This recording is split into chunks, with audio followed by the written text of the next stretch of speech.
hello, straight up. I had one of my team members that's in like, it was in my management team, Sweden. She used to tell me that because I'd be like, should I go get promo over here, this, that? She said, yeah, you can keep paying rent at their house or you can build your house and pay mortgage. That's what she always tell me. I'm like, bet, for sure, build the house. Build the house, build the house, build the house. Once you build one or two of them, you're going to be like, damn, it's kind of easy to build a house. Next thing you know, you got 10, 12 of them. I'm like, oh shit, I'm building houses all the time. Smooth.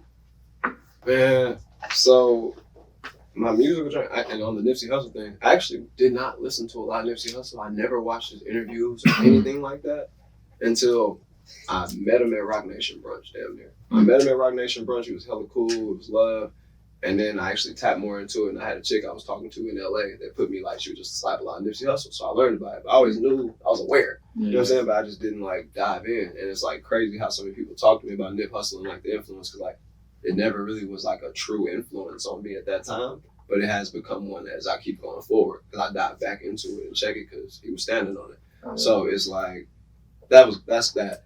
And then with music, I started out rapping by battle rapping. I used to battle rap at school and shit, and we would like put money up. Like my old DJ Mentos, he used to come and like put money up for me at battles. Like my big homie, like he used to give me mixtapes to sell in school, like because he was a DJ, make mixtape, sell them at school, and I go battle somebody at lunch or in the morning, after school, clocking paper, whatever we could do. You know what I'm saying? So that's what we used to do, and I graduated from that to I ended up getting my own studio from like selling candy and stuff. And I used to record people, and we was pressing up our own mixtapes with little CD duplicators and stuff. I burnt out a whole MacBook pressing CDs. You know, we writing on them and everything, like selling hella mixtapes at school and shit like that. Selling out the trunk, going town to town, selling CDs out the trunk. And then like even to the like Dat Piff era and dropping my first tape on Mediafire. I don't know if anybody remembers Mediafire.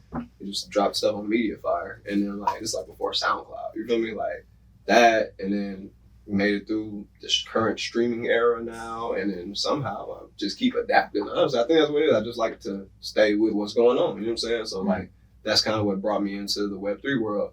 Because I didn't get into Web3 with a music intention at all. It was like, more investments. It was purely collecting and like just checking it out. Like I didn't know what was going on like that. Like the music stuff got brought to me, really it got brought to me more so like when I made the song Bored Ape Yacht Club.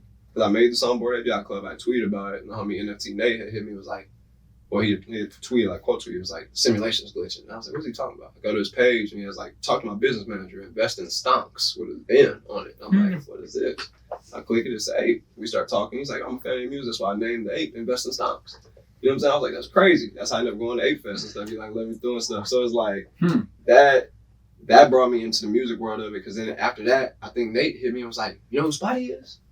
Like he hit me to Spotty, and like I know Spotty was following me, and like I DM'd him or whatever, we didn't get in touch, and then I had went to Ape Fest, and then the homie Benjamin introduced me to Spotty, and then Spotty had like, you know, I was already just paying attention to what he did, you know what I'm saying? I was like looking at it, I was like, okay, this is tight, because when I met him, I paid him his respect, so I was like, bro, you killing this shit, like this is different.